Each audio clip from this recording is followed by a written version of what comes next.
preliminary lecture to Ian Eagle's 3 talks that is scheduled for tomorrow and Friday. Okay.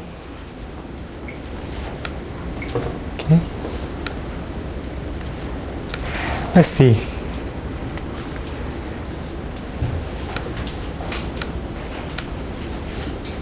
Okay. All right, good. Maybe I'll have. Okay, so let's see. So, yeah, basically what I'm going to talk about today is the topic cube complexes. Cube complex is a purely combinatorial object. It's like a graph theory. It's purely combinatorial. And everything, so basically what I'm going to do today is lay a background to reduce a very hard and very important topological problem to a purely combinatorial problem. So that is done by so-called cube complexes. So cube complex can be considered as a high dimensional generalization of graphs, right? What is a graph? Graph consists of vertices and edges. And you talk about the adjacency relations between vertices. Now higher dimensional analogs is now you allow, instead of just intervals as edges, you consider squares and 3-dimensional cubes and talk about which faces are glued to which faces. That's all. That's all. That's the concept of cube complex. So again, this talk will be purely combinatorial. And if any of the material that I'm going to try to say doesn't sound elementary to you, that's just because my explanation is poor, right? So basically, all the arguments and concepts should be completely elementary and combinatorial. So let's see. So I'm not gonna talk about too much about Ian Eagle's result because he's gonna talk about it for 3 lectures for tomorrow and Friday. But I'd like to mention that it basically resolves probably the most important conjecture in 3-dimensional topology, right? After Poincare conjecture. So that virtual Haken conjecture that he resolved is one of the 29 problems that Thurston suggested in 1982 in his Bulletin article. And it is not only just one of the problems, it is one of the most important problems there.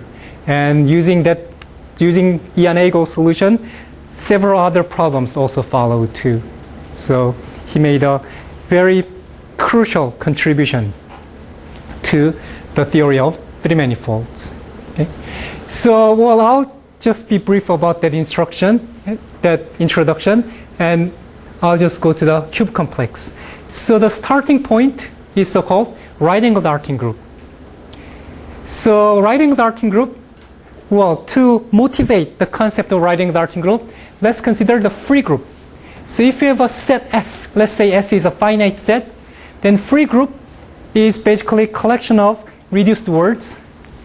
And in group theoretic notation, it is written as S is the generating set, and there are no relations whatsoever, right? You just consider S is sometimes called the set of alphabets. So you just write down alphabets, A, B, A inverse, C, D inverse, something like that.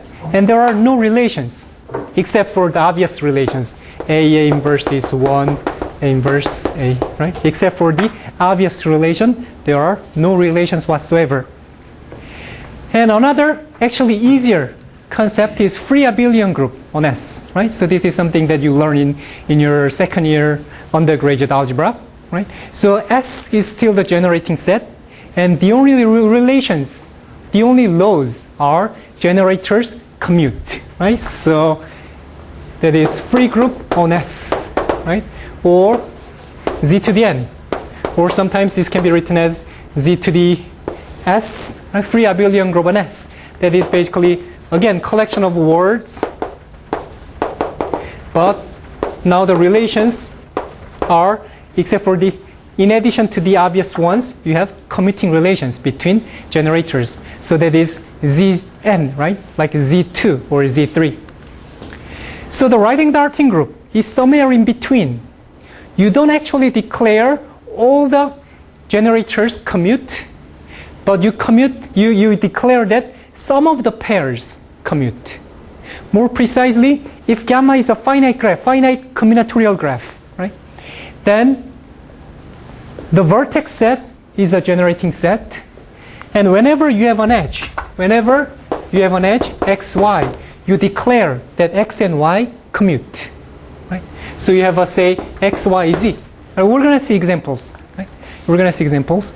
But, well, in this notion, writing the Darting group, sometimes, well, so this has been studied for several decades for now. So initially it was called a graph group or partially commutative group because not all the generators commute, but only some of them. And sometimes it is called semi-free group, right? So, for example, if you, free group, what is a free group? Free group is basically the set of generators and no commuting relations whatsoever between them. So, free group is a writing of the Darting group on a discrete graph. Let's say Dn, discrete graph. Or free abelian group. If you have several generators and you declare that all the generators commute, like complete graph on n vertices, then so free abelian group is writing the Darting group on a complete graph. Okay? But there are a lot more generalities. Actually, there are many graphs, so there are many writing the Darting groups. For example, if you have a tree,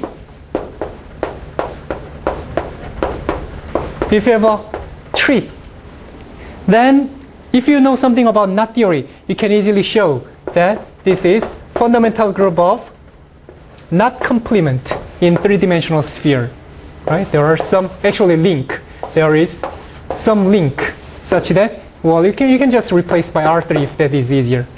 So you take the fundamental group of complement of certain three-dimensional link. Then that will be writing the Darting group on a certain tree, right? So writing the Darting group are sometimes that kind of three-manifold group, sometimes they are not. So, one simple exercise would be if you have a graph, which is here's x graph, here's y graph, and there are, yes? Statement for the second one? Yep. Is it only one direction? Or? Only one direction, yes. If you have a tree, then writing the Darting group on that tree is fundamental group of some complement of some link. Not the other way around. There are many more links. So if you have a graph x and y and there are no edges in between, then the writing the Darting group would be you take writing the Darting group on x, you take writing the Darting group on y. And basically, they have no, any point, any vertex in x has no relation with any vertex in y. So it is something called free product. So group theorists use this star symbol for free product when you have two groups and they have no relations in between. Also, if you have that is the first statement, if you have graph x and graph y, and if they are joined, that means any vertex in x is joined to any vertex in y. Right? There are some edges in x, some edges y. Then you have ax writing the Darting group on y, and any vertex here, any element here commutes with any vertex on the right. So it is called direct product. So topologists or group theorists use this multiplication notation to denote direct product. Okay? So sometimes it is for free product, sometimes it's direct product, but it is actually very surprisingly various. Right? So Ruth Charney described this kind of phenomena as writing Darting. Well, she described writing the Darting group as something that is interpolating between free groups and free abelian groups. It is not completely free, but it is not completely commuting. So it is somewhere in between. So it is somewhere in between. Here's free group on n generators, and here's writing the Darting. There is free abelian group on n generators. Then writing the Darting group is somewhere in between. But this is a very rough description. This doesn't make any mathematical sense.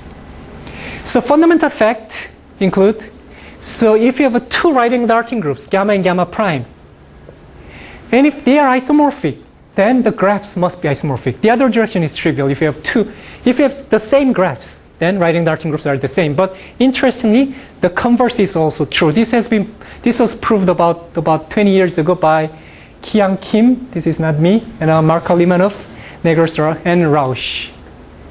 Okay? So if two writing, so in some sense, studying writing Darting groups is equivalent to studying graphs, right? Because there's a one-to-one correspondence, right? Whenever you have writing Darting group, that isomorphism type is achieved by only one graph.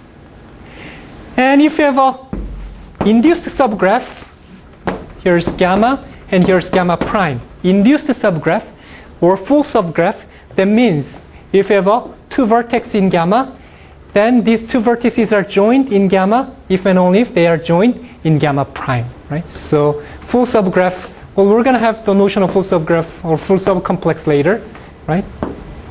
Say gamma prime is here, gamma is this, then you have a full subgraph, right? But if you consider two vertices not joined,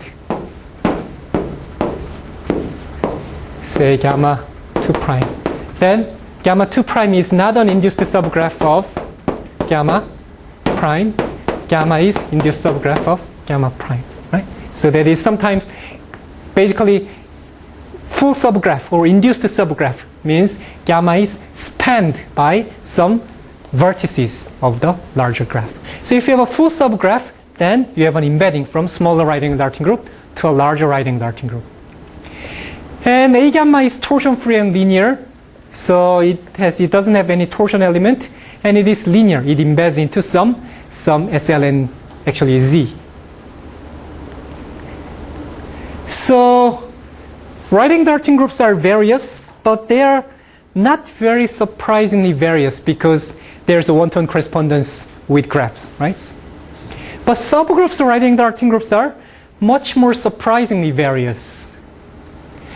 So, well, let's talk about some definitions, because basically this talk is preliminary talk, and we're going to introduce many concepts, and hopefully you have all the handouts, manuscripts, so that I can just go over the definitions quickly and you can review it by yourself. So we say that a group is special if it is a subgroup writing Darting group, right? So it's just definition, right? So well, so special is quite a common term, right? So, but well, basically this term has been in use since 2008, and now every group theorist, actually geometric group theorists, use the term special for subgroups of writing Darting group. And a group is virtually something if a finite index subgroup of G is something, right? For example, we say group is virtually torsion free if G has finite index subgroup which is torsion free, right? We say, right, so, and M is if M is a topological space, then we say, so right, so if M is any topological space, we say M is virtually something if it has finite sheeted cover M prime, such that M prime is something, right? So this makes sense because, well, if you take the fundamental group of M, then fundamental group of M prime is finite index subgroup, right? So cover corresponds to subgroup of topological space. So for example, if M is virtually, I don't know, 3-manifold, that means a finite cover of M is 3-manifold, which is equivalent to, well, so the question is which groups are virtually special? In other words, which groups? So for which groups you can find a finite index subgroup which embeds into some writing Darting group, right? So probably the first question that you will have in your mind is, why do we care? Why do people care about such a question? So to motivate a little bit, let's talk about surface group. So surface group means fundamental group of some closed surface. Then Crisp and Vist shows that, so surface means basically two-dimensional manifold, right? Closed two-dimensional manifold. So Crisp and Vist showed that if you have a fundamental group of closed surface, say whose Euler characteristic is less than -1, there are not many surfaces with Euler characteristic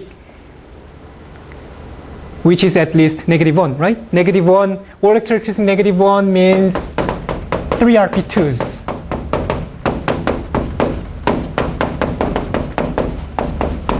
Zero means, in the closed case, 0 means torus. 1 means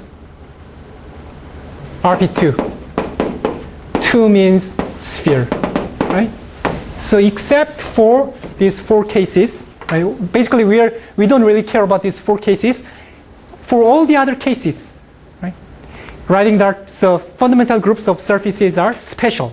That means whenever you have a closed surface, you can embed into some you can embed fundamental group of this guy into some writing darting group, right? Still, you may wonder, so what, right? So you can ask three-dimensional question. Which three-manifold groups are virtually special? In other words, for which three-manifold can you find an embedding of? So can you find some finite index subgroup of that embeds into some right angle arcing group? In other words, for which three-manifold can you find the finite cover, right? That corresponds to finite index subgroup of the fundamental group. Can you find the finite cover whose fundamental group embeds into some right angle arcing group? And that is basically Eagle's result that he's going to talk about for Thursday and Friday. So why do we care? Well, that is related to the Thurston's virtual fiber conjecture, right?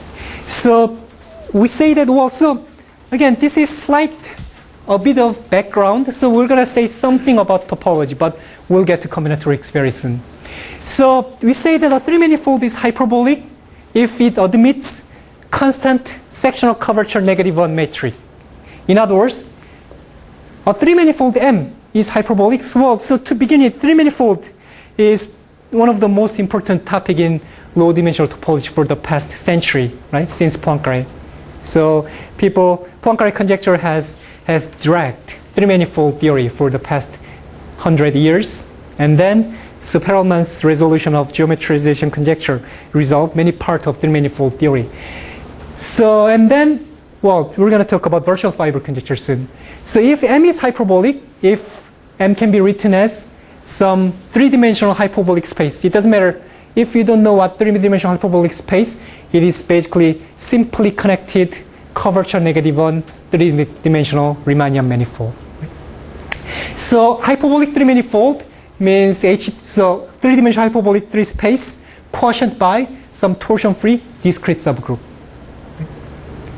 So in other words, it is equivalent that M is hyperbolic and M admits constant sectional curvature -1 Riemannian metric.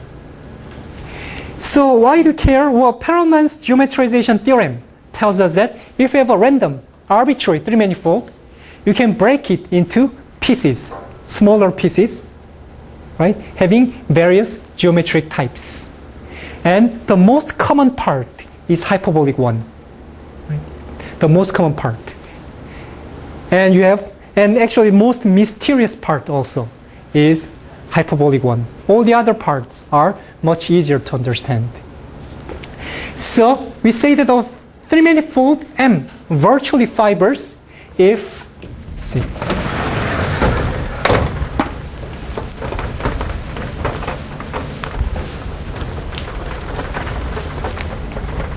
We say that a three-manifold M is virtually fibers if and only if. So virtually means you can have a finite cover, M prime, which fibers. Fibers means, if you have taken algebraic topology course, this is just mapping torus. That means you take up some surface,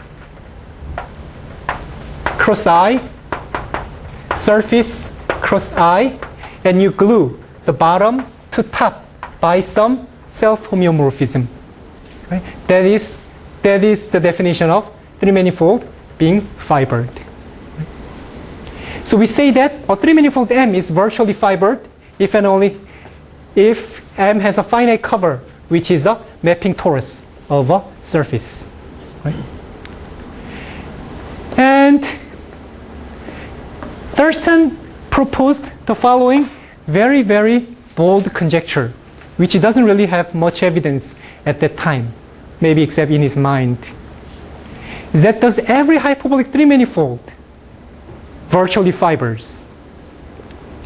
So he even described this as a very dubious sounding question and very bold question. But he suggested 30 years ago that has a definite chance for a positive answer. So basically this says that any hyperbolic three-manifold, as I said, it is the most common three-manifold in some sense. Statistically, the most common three-manifold and the most mysterious three-manifold. But he suggests that they are nothing more than, after taking a finite cover, they are mapping torus. Right? Every hyperbolic three-manifold is, after taking a finite cover, they are mapping tori. Right? So that's a very surprising, probably astonishing question that he made. And that is now a theorem by Ian Eagle's work. So what's the role of writing darting group here? So if you have a closed hyperbolic three-manifold, and virtual fiber conjecture, as we have seen, means it just asserts that M virtually fibers. And this is weaker than virtual Haken conjecture. So it isn't really important. So I'll just be brief.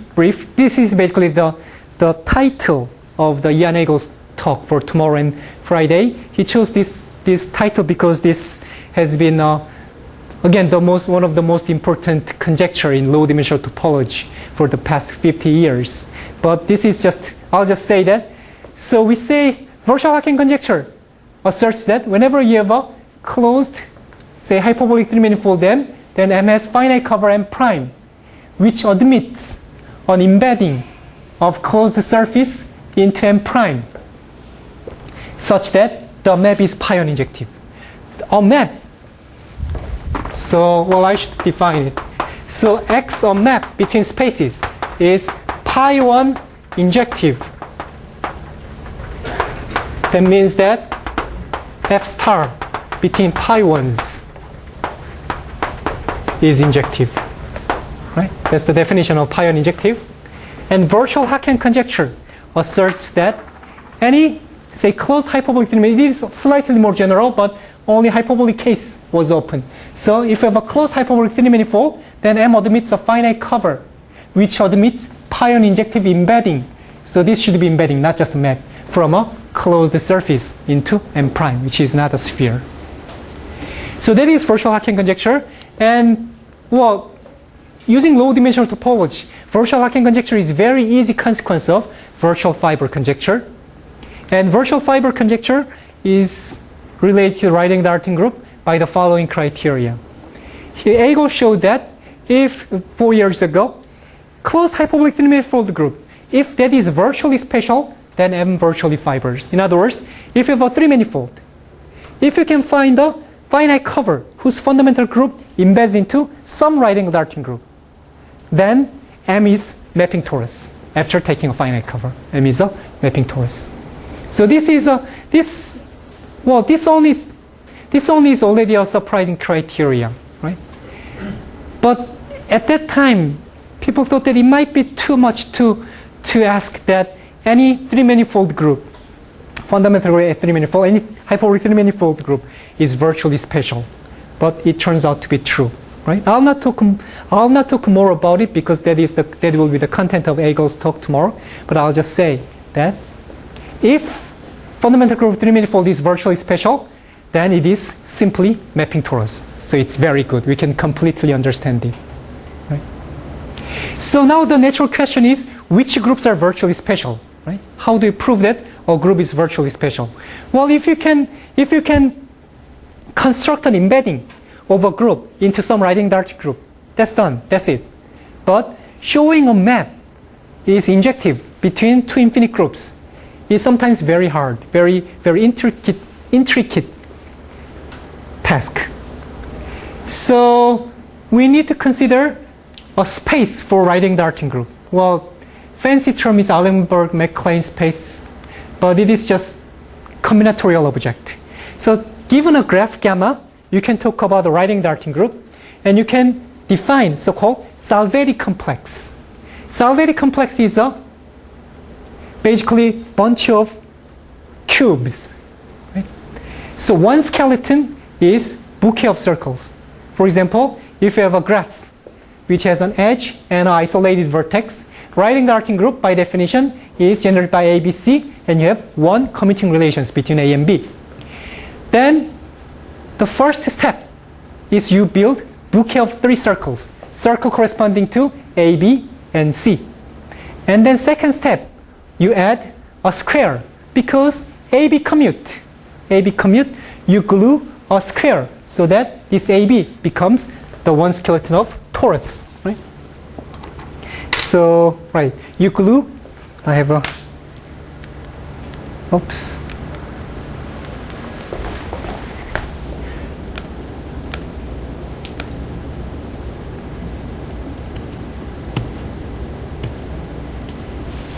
Okay, you glue a square. I remember there was a laser. Okay, good. Right? So you glue a square to the bouquet of circle so that the one of the parallel edges A goes to A and the other parallel edges go to B. Right? Then we all know that fundamental group of torus is Z2. Right? So this, if you take the fundamental group of this whole thing, you have 3 generators A, B, C, and A and B are engineered to commute by attaching a square along A, B, A inverse, B inverse. Right? So that is Salvetti complex. But in general, you have two skeleton, and sometimes you might have to add more cells. Basically, it's corresponding to complete subgraph. Let's see an example. Suppose you have triangle ABC. So the writing direction group is Z3. Then what you do is you have bouquet of circles, A, B, C, and glue a torus along AB, glue a torus along BC, glue a torus along CA, right?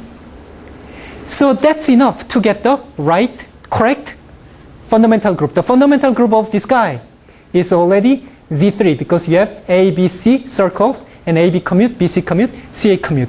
But well, for some homotopical reason, we're going to add 3 torus whenever you have a triangle. So whenever you have triangle, you glue a unit cube, 3-dimensional cube, such that now these parallel blue faces are identified with the blue torus, green faces to green torus, and red faces, the front and rear faces to the third face. So whenever you have a complete graph, say complete graph on say 5 vertices, you glue 5-dimensional torus. That is nothing more than, that is defined similarly. Right? So what is important is the combinatorial structure of this guy. Right? So if suppose you have a vertex, the Salvetti complex is just a circle, no cells. If you have Kn, what is Kn? Kn is complete graph on n vertices. Then there are, the writing the arcing group is free abelian group, and Salvetti complex is n-dimensional torus, right? Because you want to make all the generators to commute, right? So you glue n-dimensional, basically, yeah. So n-dimensional torus means S1 cross S1 cross S1, direct product of n circles. And it is an exercise in algebraic topology that if you have a direct product of spaces, fundamental groups are direct product also. If you take pi 1, fundamental groups will be Zn. So we have the correct writing the arcing group. And if you have n points and no cells whatsoever, then the Salvetti complex is just bouquet of circles. So let's consider cycle of on 6 vertices, cycle of length 6. How does the Salvetti complex look like? Well, first of all, you have 6 generators. Therefore, you should have 6 circles, right? And then there are 6 edges. 6 edges, right? So these 6 edges corresponds to 6 torus because you want to make A and B commute in the fundamental group. So you glue a torus along A circle and B circle so that red circle goes to red circle of the torus, B circle goes to B circle of the torus. And you're going to do it 6 times. BC, CD, DE, EF, and FA. There are 6 tori. There are no triangles or K4 or K5 in the graph, So there are no higher dimensional torus. But if you happen to have a triangle here, say A and C, A, B, C, then we will have to glue now three-dimensional torus along A circle, B circle, and C circle, right? Along N circles. That's the definition, right? So again, the motivation is killing higher homotopy, but that's not important. That's the definition of Salvetti complex. Right, so Salvetti complex is a special case of cube complex. What is cube complex? Cube complex is just like that. You take a bunch of cubes and identify faces by isometries. So they are unit cubes. So this is very special. So cube complex is a very special case of CW complex. Right? So here you have three-dimensional unit cube. In other words, length 1, all the angles are right angles. And you have unit square. Length 1, right angled, square, unit square, and length 1, edges. Right? And you allow gluing between faces when they are isometric. Right? So there are no gluing of unit cube, and you glue square in the middle. This is not allowed. Right? You only glue faces by isometries.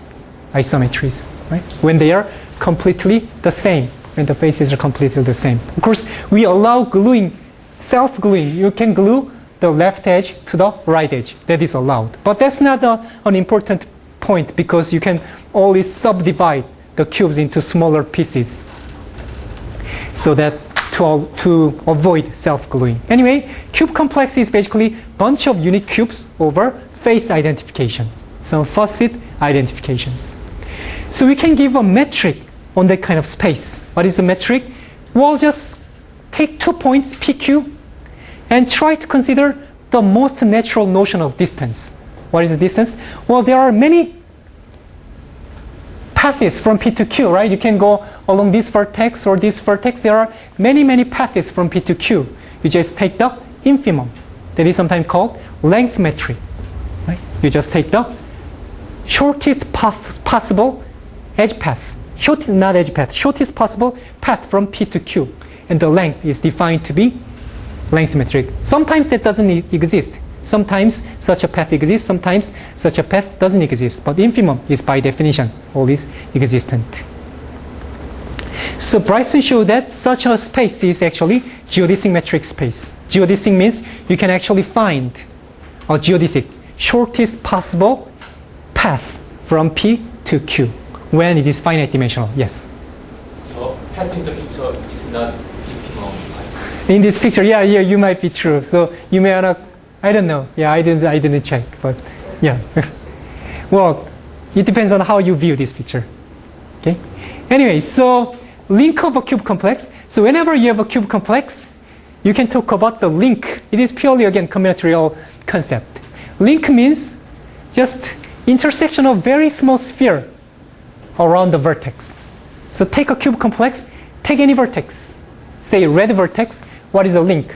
Link is union of triangle for green cube, edge for red square, vertex for the vertical edge incident at red vertex. So in this case, link is a triangle, edge, and a vertex. And it has two components. So it is actually a simplicial complex, right? It is basically obtained by face identification of a bunch of simplices, right? Whenever you have 3 cube, you have a triangle. 2 cube, 2 square, edge. 4 cube, you will have tetrahedron, and so forth. Link is a simplicial complex. Right? Fancy term is link is the set of unit tangent vectors at the vertex, but that doesn't really matter. It's just combinatorially, it is a very, very small sphere intersected with the given cube complex. And again, combinatorial notion. A simplicial complex is called flag if every complete subgraph is filled in. For example, if you have a simplicial complex, triangle, edge, and vertex, this complex is flag because you have a triangle, and triangle is really filled in. The lower simplicial complex is not flag because you have an empty triangle. This triangle, but the triangle itself, the two-dimensional triangle, is not included, then it is not flag.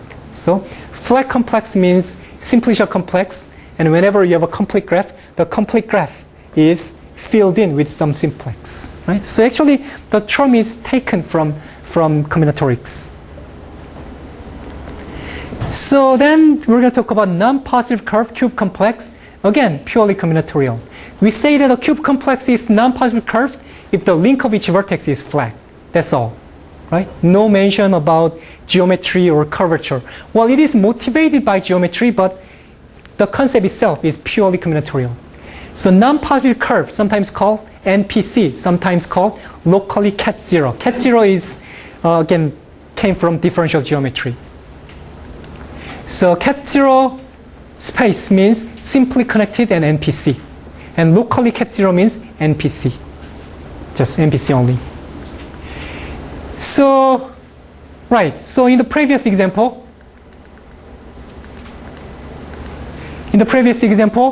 you look at this vertex, the link is flat, right? Because you have a triangle, but that is filled in. So therefore, this complex is NPC. If you try it with all the other vertices here, you have edge and two vertices, all the complete subgraphs are filled in with simplices. So this is an example of non-positive curve cube complex. Flag, not flag. Okay? So observation is Salvetti complexes are non-positive curve. This is an exercise. So if you have a, right? Let's see a very simple example. Suppose gamma is an edge, AB, then A gamma is Z2, and Salvetti complex is a torus, where you have A circle and B circle. Right? What is a link? So this is square complex, right? This is square complex because you have one square with parallel edges identified. That is this torus. What is the link of this vertex? What is link of the vertex? The link is a square.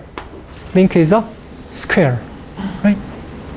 So square is a flat complex because there are no triangles. Right? This is flat complex. Therefore, this is NPC cube complex.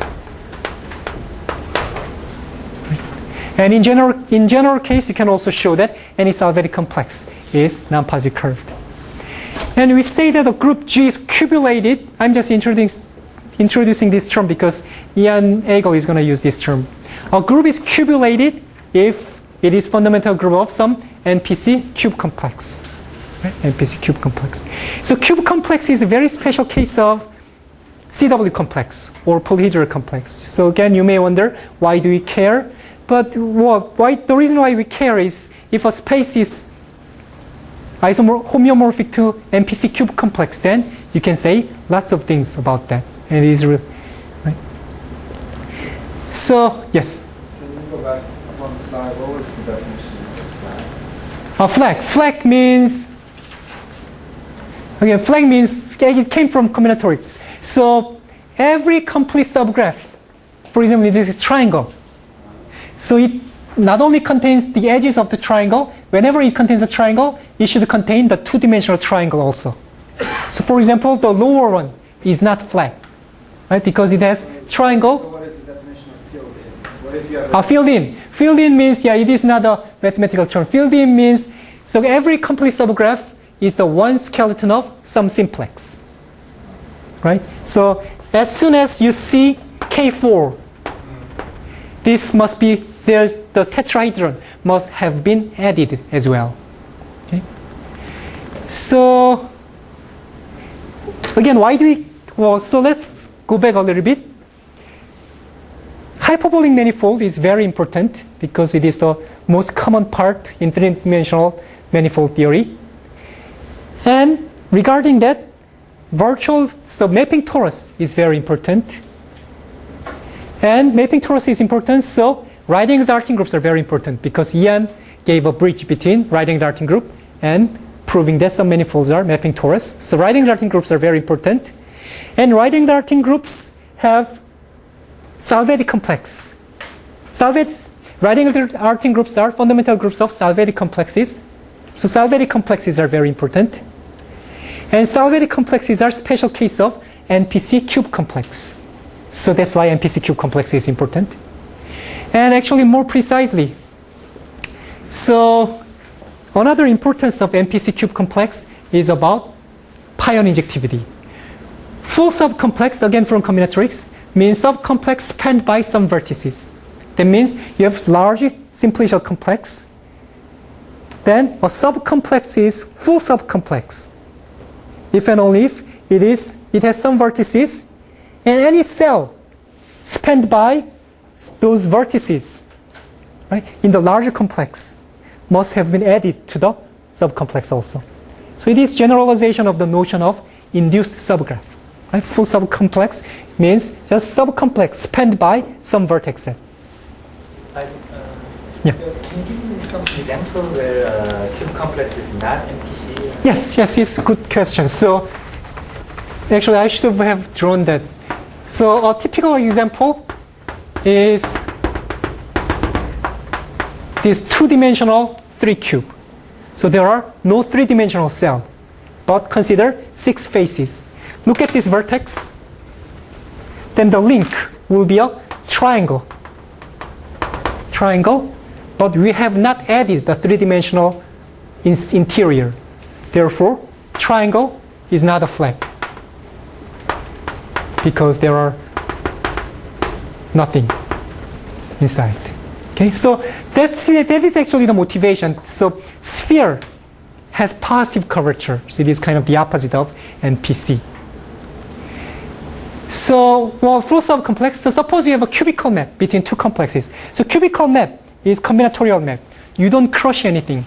Send 3 cube to 3 cube, 2 cube, 2 cube, one cell to one cell, right? N-dimensional cells to N-dimensional cells without crushing anything, right? So combinatorial map is cubical map.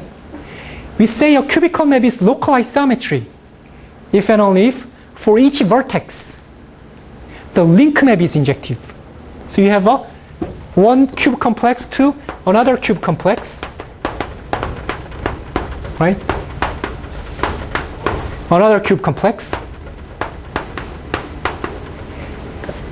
If you have a map F, then it defines a map between links for each vertex, right? Simplicial complex to simplicial complex, right? If this vertex goes to the lower vertex, then the link goes to the link of the target. And we require that link map is injective. You mean pion injective? No, just injective. Yes, these are simplicial complexes. So we require that the link map is injective, right? So you don't, basically that means you don't fold, right? If F is such a map, folding map, then it is not locally injective. So link map will be, right? So you look at, you are identifying 2 vertices. If you consider this vertex, 2 vertices to 1 vertex, right? You are folding it. So link map is not injective. So number 1 condition just requires that it is locally injective. Another easier to remember term is local injectivity. So number 1 just simply means that it is locally injective, right? You don't identify anything, right? Locally. And number 2. Something which is locally injective but not globally injective. Right, yes. So you have, say, you can send this to something like this. Something like this. You can, so first square, second square, third square, fourth square, fifth square. So it is local injective but not global injective because you have 2 edges identified here, right? Oh, so actually I should have given a simpler example. Simpler example is just line to this, right? This is local injective but not global injective, right? And this is cubical map too. Right, yes, yeah. So, and number 2 is the image of link map is full subcomplex. Sometimes number 2 condition is called local convexity of the link map. So that means you have, so it is easier to give a counter example of number 2. Suppose you have 2-dimensional 6 faces cube and send it to 3-dimensional cube.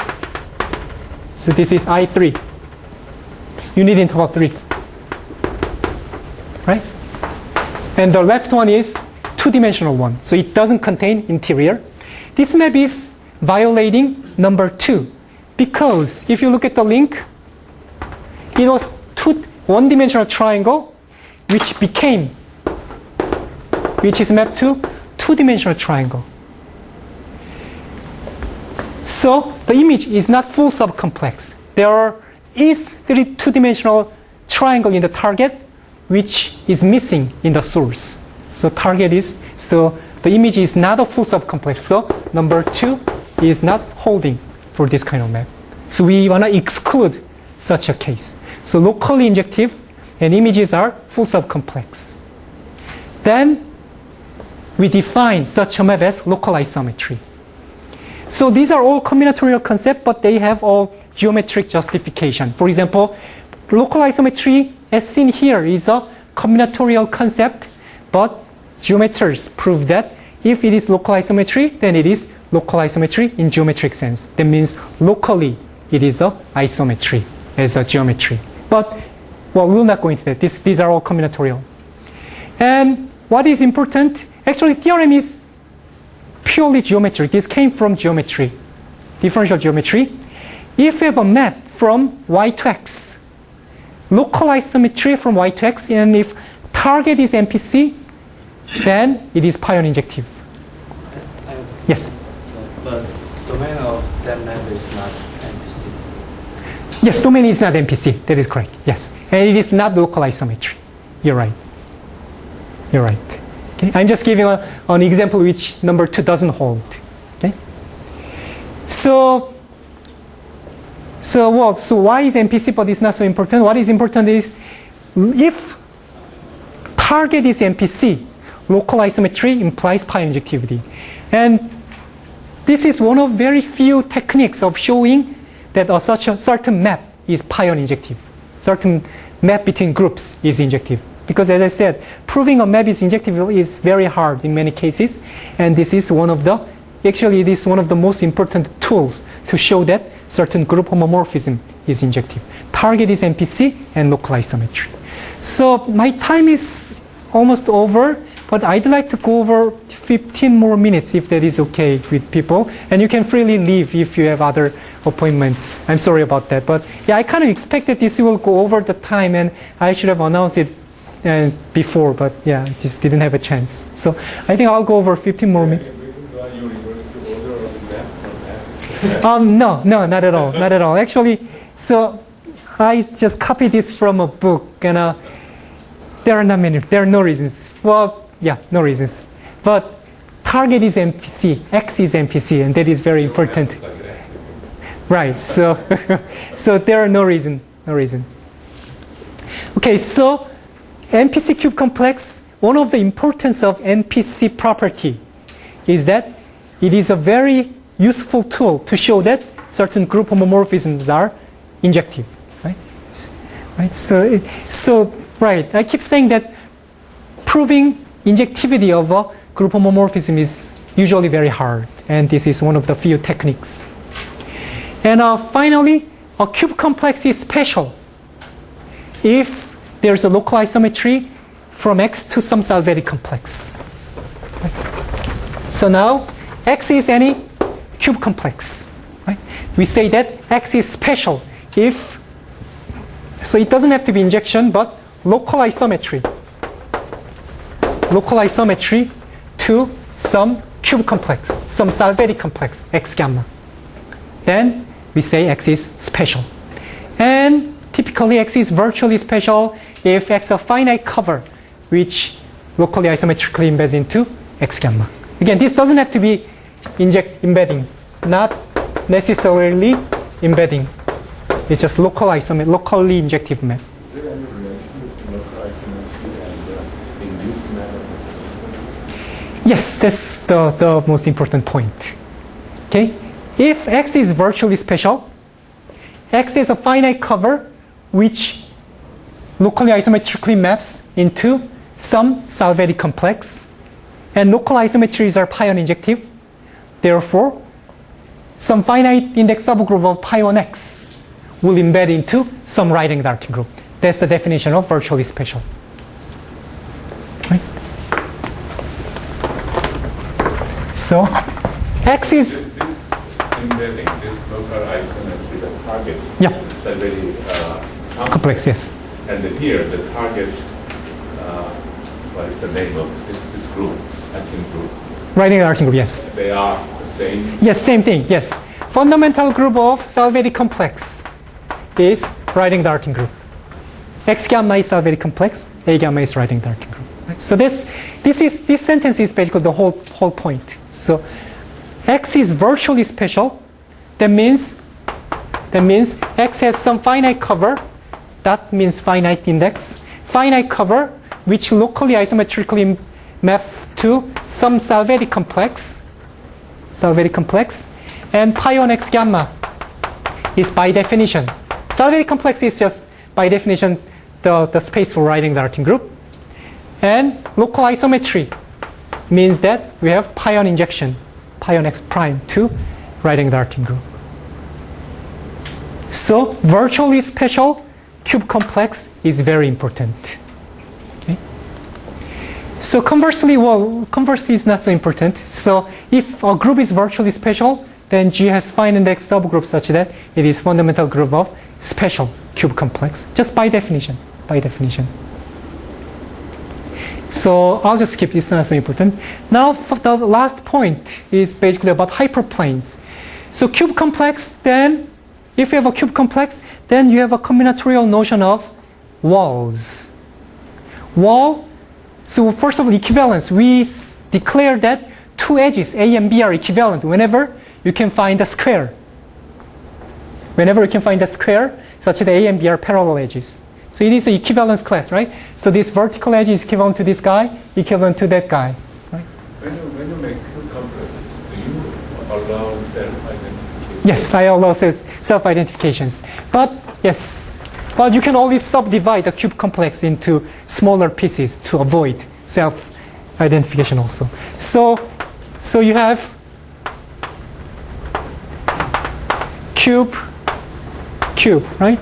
Then all the yellow edges are equivalent by that equivalence relations. So why do we call this as wall? Actually, wall is equivalence class of those edges. And then wall is always dual to so-called hyperplane, right? You just take the dual.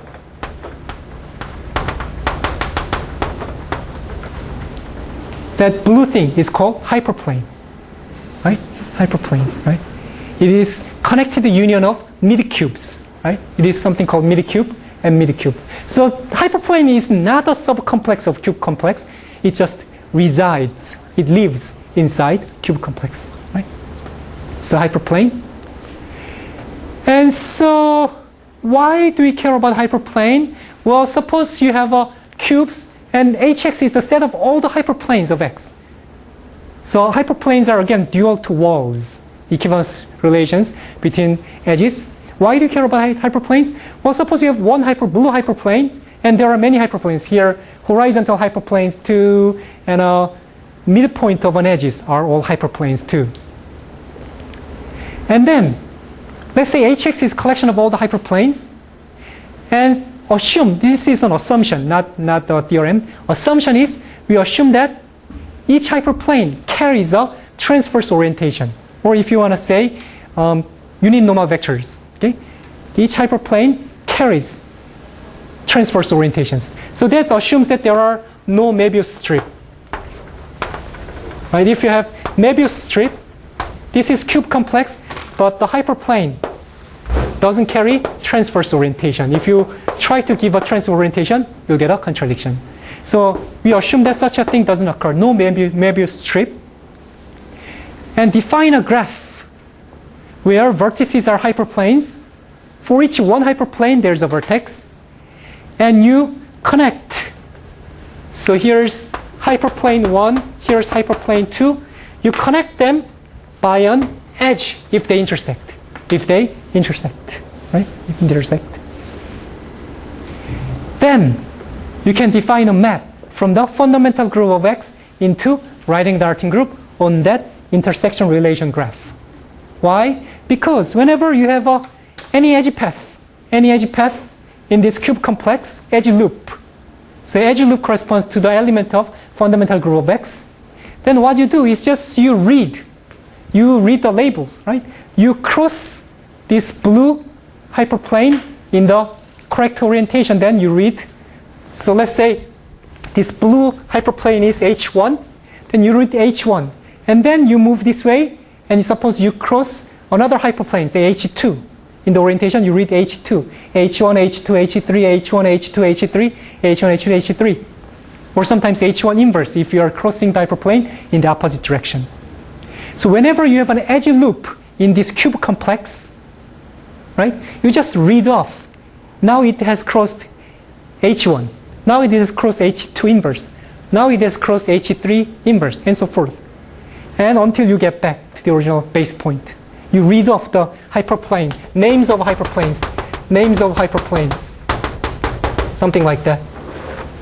That is a map from fundamental group of cube complex into the right-angled arcing group. Why is it well-defined map? Well, that is an exercise in fundamental group. So there might be ambiguity. For example, if you have a square, and the edge path reading horizontal and the vertical, and edge path reading vertical and then horizontal. They are same. They are the same in the fundamental group. Right? They are the same in the fundamental group. But in this typing map, in this labeling map, right, say H1 is the name of this wall, H2 is the name of the second wall. Then the yellow path reads H1 and then H2. Green path reads H2 and then H1. And actually they are the same by definition of right-angled arcing group. Because H1 and H2 intersect, so we declare that they commute in the right-angled arcing group. We declare that they are connected by an edge. So there's a natural map from fundamental group of cube complex to the right-angled arcing group on the intersection graph. Intersection graph is intersection graph of hyperplanes. Again, combinatorial concept. And this maybe is called label reading map or typing map, depending on the authors. So, when is a label reading map not a localized symmetry? So, label reading map is a fundamental group of a cube complex to right-angled arcing group. When is it not a localized symmetry? Right? So, you have cube complex. You have cube complex, and so fundamental group of this guy is mapped to. What do you mean by localized symmetry is a map in the spectrum, Right. and label reading map is between the groups. Very precisely. So, right, what I'm saying. So, label reading map, right, can be considered as a map from the cube complex to the Salvetti complex by the same method. You cross H1, right? So in the Salvetti complex, so you cross H1. This is H1 wall. And in the Salvetti complex, you have a circle. This is delta of X, right? Circle corresponding to H1. Because Salvetti complex, you have a bouquet of circles, right? So whenever you cross H1, you send that edge to the circle corresponding to H1 in the Salvetti complex. Right? And H2, H3, then you follow H2, follow H3, follow H1 circle, H2 circle, and so forth. So label reading map can be considered as a map from cube complex to the Salvetti complex also. Right? That might be a better definition of label reading map. So when is such a map not a localized symmetry? Well, first of all, if such a map doesn't exist, then we cannot say anything. In other words, well, I'll just say number one. I thought that I changed the order of slide. So if you have a, where is it? If you have a Möbius strip, then such a thing is not defined. We cannot say anything. because hyperplanes are not transversely oriented. You cannot send, so there is no direction if your map is straight. So this is forbidden for a label reading map to be a local isometry. And also local injectivity. We need local injectivity. When is local injectivity not true? That is, suppose you have two edges. So this is a vertex in cube complex. And you have H1. Right? But if H1 is also, so you have a X has two adjacent edges which belongs to the same hyperplane. Then you have a folding, right? Because so then you have a H1 circle, but these two edges are identified to the same circle. So local injectivity is broken. This is not good. When does it happen? If hyperplane is self-intersecting. Right? That's one case, right? Just this case. Right?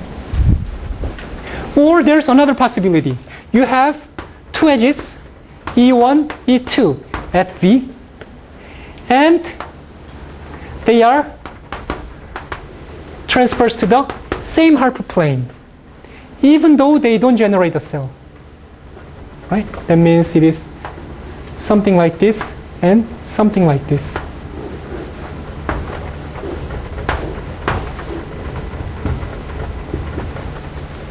Right? If you have a square complex like that, if you send to the H1 circle, E1 and E2 were different, but they are folded to the same circle. So local injectivity is broken. This case is the third picture. Third picture. Right? We just go on. Right? This is forbidden, right? Because two edges are folded. Folding is forbidden. So either E1, E2 span a cell or don't span a cell. So 1 or 3 is forbidden. And third, local convexity is forbidden. That means you have two cells, E1 and E2, and they didn't span a cell in X. They didn't span a cell. That means they are not two edges of the same square. They didn't span a cell, but they span a cell in the target. So basically, you have H1, H2, right?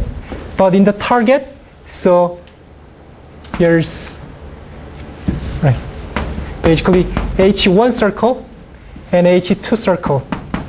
And they are, basically, sorry.